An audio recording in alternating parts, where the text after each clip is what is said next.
Good morning, guys! Yes, it is indeed a very good morning, and the reason why is simple. So incredibly simple. I'm not in my winter coat. This is my light coat that I wear when things are actually manageable. I believe it is a nice balmy 56 degrees outside, which still a little bit cool, but definitely beats the snow we had last week, so I'm gonna...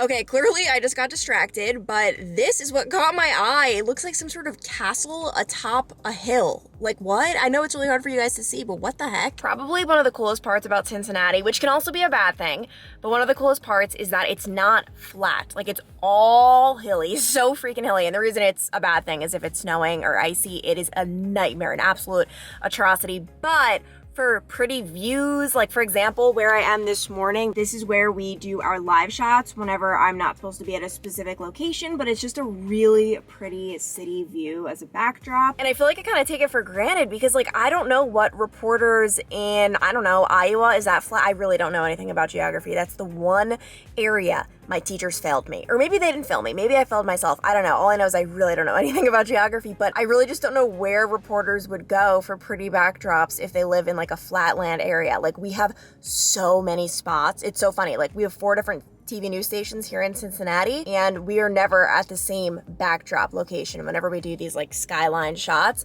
because there are just so many to choose from. All right, it is 11:15. I am finishing up my work for the morning, just working on some stories, or am I? Because somehow, some way, this just popped into my mind. What do prisoners on death row choose to eat for their last meal? And I'm just such a sucker for articles like this. Like just seeing like, wow, that's what Anthony Ray Wesley wanted. The craziest, where is it? James Russell, all he wanted was an apple. That's insane. What is this? We got some Frosted Flakes. And it sparked a conversation with my coworker. Hello? Taking his AirPods out. Where? Are you ready, Zach? If you could choose one meal on death row for your final meal, what would it be? Crispy bacon. Just a plate of it? Oh, you don't ask for much. What is up with you guys? I'm about to die. My meal is a lot more specific. I would choose, hands down, the triple chocolate meltdown from Applebee's. That is all I want. That is all I need. With the ice cream on the side, the vanilla ice cream, boom. That would be my last meal on death row. Comment down below what your last meal would be. Seriously, guys, like drop what you're doing right now. I need to know because I've just been seriously looking at this article for the past like 10 minutes. It's so interesting. Like what? Frosted Flakes, we've got so many options. Do you care to give us a work update, my little coworker?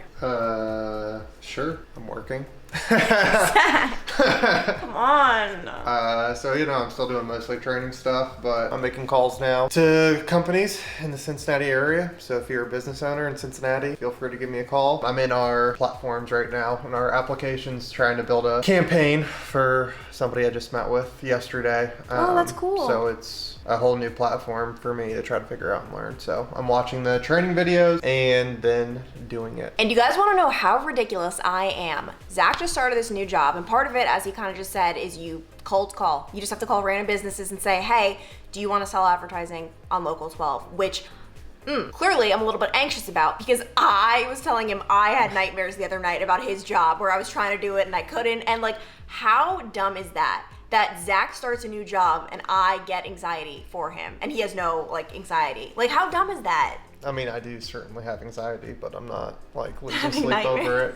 But I don't know what it is. Like, my anxiety really comes out at night. Do you think that's a thing? Because I'm not anxious really during the day. You know? I mean, I guess if you're just laying around thinking about stuff, that could happen. I don't know what. But it's all subconscious because I'm not thinking about it. Like, I'm not falling asleep like crying, but it certainly is just not a fun time. As you can probably tell, still wearing my winter jacket inside. It's embarrassing, I know. Sucks. And actually, Zach posted on Insta before, which was a monumental moment. We're getting him more on the gram. We're getting him more into the social scene, so be sure to follow him at Zach Rogel on Instagram, and of course But follow it's like me while the you're fake at it. social scene. Like if it's a social scene, it'd be out and about. Like Well, okay, that is the epitome of how Zach thinks. Because I remember on our first date, obviously I have my YouTube channel, I've got Instagram, I've got all of it. I'm like as into social media as you can get. I couldn't even find him. I couldn't find him on any social media. He didn't have an Instagram when we met. And like it came up that he like doesn't believe in. I mean, I don't not believe in it. I've never been a big social media guy. You're very into like not liking when people put up a front on social media, which I agree Well, with. yeah, I mean, my arm's getting tired. So I'm not trying to be like a weird Debbie Downer, but I just feel like most people use social media. Not most. I would say social media can get abused by people that just try to make it like their highlight reel of different things, where then I think other people that have like anxiety or whatever else are just like, oh, look what they're doing. Like they just get jealous. Like they want to make people jealous of their lives versus use it for good, which that's like a very pessimistic view of how people can use it versus I think a lot of people also use it for good and positivity. And I think Clancy's channel does a good job with it, and she's always trying to be like open and honest and relatable, and she does a really good job with all that. So I think my views on social media has definitely changed. Again, then there's still like Logan and Jake Paul that are like super cool, and I just don't understand it. But Zach doesn't like them. I don't not like them. I mean, I actually have started to like Logan when Clancy listens to his stuff. Like he's actually very smart. I'm not going to call this guy genius, but he's borderline genius on the internet stuff on how to make money. I mean, that's just a fact. So it's like can't take that away from him. I mean, the dude makes millions of dollars selling Pokemon cards. Like, holy crap. Like, okay, the guy's obviously figured it out. His brother's kind of a turd, but Anyone who makes fun of anyone who's like, oh, that person's a loser, or like, they're not talented, the Kardashians, for instance, that makes me so annoyed. You cannot like them, but if what they do is so easy, they're famous for doing nothing. Why aren't you rich? Why aren't you a millionaire? They have obviously like a little something to themselves. They've done something. Anyway, I just get angry. Like, you don't take away people's... Yeah, so I think that's almost a half of a side of it that's been a good thing for me to be exposed to, instead of just instantly thinking like people are just trying too hard. Were you nervous when we started dating and you're like, oh gosh? I mean, not really, just because, I mean, you can do whatever you want. Half of Instagram now has become girls taking half-naked pictures, and it's just like, okay, this is like, is this really what our social media has become? So they can do advertisements for Bang Energy and bikini shots of their cheeks. It's like, okay, come on. Like, These are the only cheeks I post. Nice. Can you shut the door, please? It's funny because I've been on YouTube for so long. I mean, over a decade, which that's insane. But yeah, I've been on YouTube for so long, and there have been so many phases. And when that whole phase of just being fake and overly saturated videos and acting and this and that, like when that was the thing, I hated it. I didn't like it at all, and it sucked because like that truly was the thing. If you wanted people to watch your videos, that's what you had to post. And I posted a few of those videos, but it's just not me. Like my whole thing is just coming on here and being real and showing you my life and trying to make it entertaining, trying to edit in a way that's enjoyable to watch, but real. For a while, it was something that wasn't a good thing, that I really just couldn't get on board with the whole like fake thing because that's what people wanted. But I feel like now all of a sudden on YouTube, being real, like that's what's in, and I love it so much. And you can tell, I mean, I'm posting so much content. I have not missed a Saturday upload in almost 2 years. Like I just enjoy it so much, and it's really cool to see other people hopping on board as well. And probably the biggest sign that I didn't like doing the typical like girly lifestyle weird ones is I don't watch them, and I never have. I've never enjoyed watching those at all. I like Q&As, I like vlogs, I like real stuff, and that's what my Instagram is too. And I don't even care if this suddenly goes out of style. Like I am always going to be like that. Anyway, rant over. Right now it is 5:17 in the morning. I am at an apartment complex fire. I've only been here for about an hour and a half, and I actually had to sit in the car because that is how bad the smoke is. Normally in these situations I would be right out front the entire time at the fire, but I started getting lightheaded and dizzy and nauseous. I have not been at a fire like this in a long time, and it just gives me so much respect for firefighters and police officers. It's unreal, and it's something that if I didn't have this job, you wouldn't even think twice about, unless of course it happens to you and you're the victim of a fire. But I need to get back out there, but I just needed like 5 minutes to breathe. Breaking news out of Florence. 8 people are in the hospital after a fire ripped through an apartment building early this morning. Local 12's Clancy Burke is live outside the Champion Club Apartments, and she has the latest. Clancy, last time we checked, that fire had reignited. What's it look like now? Hey, Bob, as of right now, we can't see any flames. There's a lot of smoke. I can say, though, that it kind of keeps popping back up and then going back down, and I have a feeling a lot more is happening on the inside. Ambulances are leaving, which is a good sign. That means no more people are injured, but this has just really been an awful situation for so many people. That's right, 8 people in the hospital. We don't yet have an update on the extent of their injuries, but so many other people are now without a home. If I step out of the way, you can see this is the Champion Club Apartments here in Florence, about 2 miles from the Florence Mall. And wow, actually just within the last 30 seconds, they started putting more water onto the apartment building. And this is the side that they haven't really been focusing. Now I am back home smelling like a chimney. Truly, that is one of the first things that you realize as a reporter. If you are covering any kind of fire, you are just going to smell like that fire for the rest of the day. It's in your hair, it's on your clothes. And by the way, I will wash my hair tonight. There's a chance it will still be in my hair tomorrow. Like, it is insane. But I'm actually getting ready because I'm going to be going back out to the fire scene. The fire's out, but just the scene for a noon live shot. Although we don't really have too much updated information. We still don't know the conditions of those 8 people who were taken in the hospital. And it's one of those things where it could be anything. You know, they could have just had smoke inhalation and they were taken in the hospital because of that. Or they could have serious burns. You know, it's weird not knowing the extent of their injuries. And it's just sad. A lot of people ask what it's like covering breaking news. Is it nerve-wracking? Is it scary? And I will say, when I first started reporting, oh my gosh, my first, month or two, it was awful.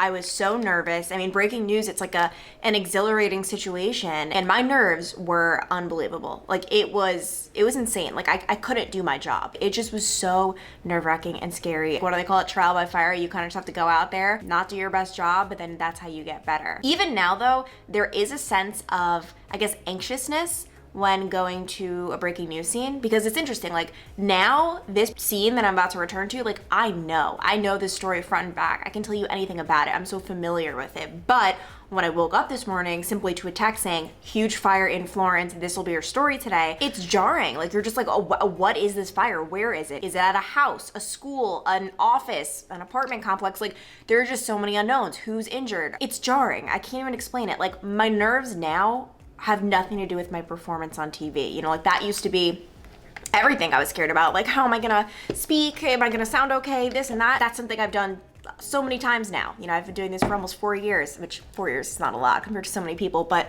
still, after 4 years, you're used to it.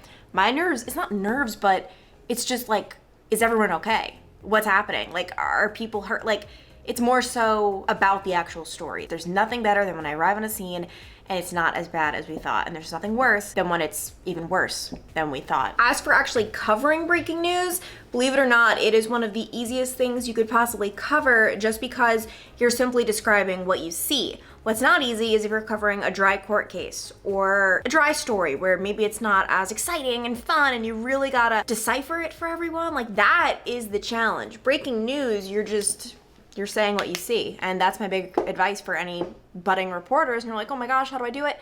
Just say what you see. Like, it's really that simple. One firefighter told me to get back because he thinks that this wall is going to collapse. I mean, you could see it right here. And maybe it's not gonna be great for your first time, but it'll be better for your second and then third and fourth, and then kind of it becomes second nature to you, even though it's kind of sad that these situations are second nature. But this scene is actually 30 minutes away from my apartment, so I had better get going. And that is my day. I did live shots from 4:25 to 8 o'clock this morning.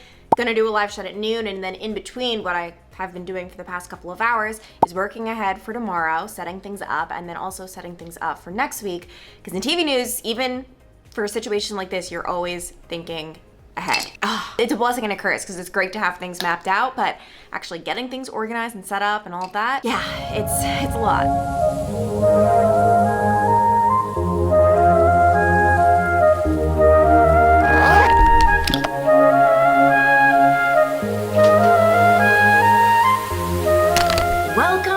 To Friday, and honestly, I look so ridiculous still wearing my coat. I need to take this off. It's just, life is just better when you're wearing a coat and when you're warm. All right, I'm looking a bit more normal. Same spot, different day. I was just here in the last clip. I know, but I have to get ready because I think I'm gonna be doing a live shot at noon. I've been sitting here planning though, because Fridays are great, love them. But it's just overwhelming because on Fridays, I already have to look ahead to next week, and I try to have a lot mapped out on Friday, and there's just a lot. There's a lot going on. And this week, I feel like I have done it all, because I went from breaking news on Wednesday to a circus on Thursday. Bob, it is so hard for me to even pay attention right now and think about what I planned on saying, because I just need to get up right here and show you we've got Antonio on the bungees. Look at this guy, and then he is just going to spin and rise up to previewing Vice President Kamala Harris coming to Cincinnati today. Hey Sheila, well Cincinnati is one of many cities the president and vice president will be visiting over the next week and a half. So that is quite the hodgepodge, kind of a good description of what it's like to be a reporter. You really cover it all. I mean, there are some reporters who just do like lifestyle reporting or politics, this and that. I don't know, I feel like in local news you really just have to be able to do it all. They kind of just need to throw you at whatever is happening that day. But I cannot even begin to tell you guys how happy I am. It is Friday. I have been suffering in the sleep department. Like, that's a dramatic word. It just has not been good at all. Last night I got 3 hours. My naps have only been like an hour and a half to 2. It's just, you add up the hours, it's not looking good. We have just a couple of hours left till the weekend, and I need it, to say the least. All right, I am sitting here editing this vlog when Zach just starts attacking me. First of all, what did you call me? The banana dictator, because it's appropriate. Clancy will come in and just be like, don't eat my frozen bananas. I went out of my way to freeze them in baggies, so you eat those bananas. And then the next day, don't eat those bananas. Eat the frozen ones because I need these. It's just like,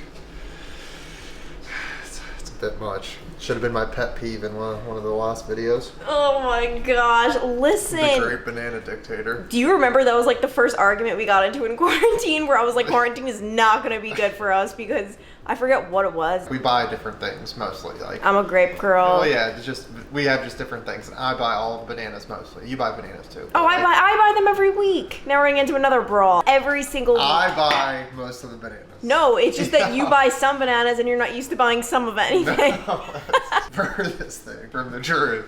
I don't know. Light years from the truth. No. But I'll go buy a bunch of bananas. Let's say there's, for the sake of an example, 10 bananas. Zach would never buy 10. I always buy 10 The problem is he doesn't buy enough. No, let's say for the sake there's 6 bananas left. Clancy, and they're the bananas I bought, or she bought. Either way, we split the bananas. Who cares? There's 6 bananas. She will take 4 of them and then bag them up and put them in the freezer. So then I have 2. She put 4 and I have 2. And then when I use my 2 and she uses her 2, guess what? That leaves 2 left. I'll tell you. And then she goes, "Oh, don't interrupt me. I went out of my way to freeze these, so they should be mine." That doesn't make any sense. Just because you're lying. More bananas and put them in I the freezer doesn't mean I can't have access to my bananas. You are actually lying. It's this insane. needs to all stay in the vlog because that is a true scenario. No, but you're lying. I never tell you you can't have them. But you do get attitude about it. And it's like, just because you took majority of them and moved them from one place to another doesn't give you then full rights to eat all of them. But that's how it goes. No, it's not. You're wrong. I'm done talking because that's exactly how it goes. I'm done talking to you for the day. Bye. Okay. Okay, I know the end of this vlog is a mess, totally random, but I am dying because Zach is sitting here at the computer. We're both submitting our time cards. We're so cute, coworkers for life. And all of a sudden I just hear, "Oh no." And I'm like, what? Like, how could you have possibly screwed up the time card? Zach put that he worked 40 hours a day. It was an accident, obviously. Yeah, he's trying to pull a fast one. That Zach working 200 hours. That's a mess. Good luck.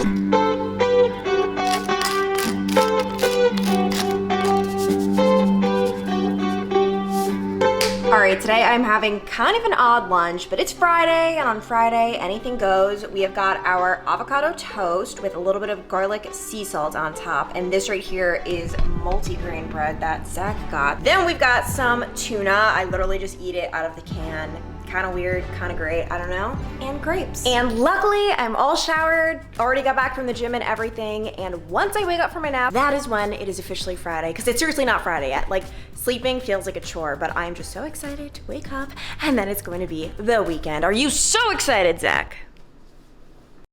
So if you made it this far, be sure to give the video a thumbs up, and I will talk to you guys later.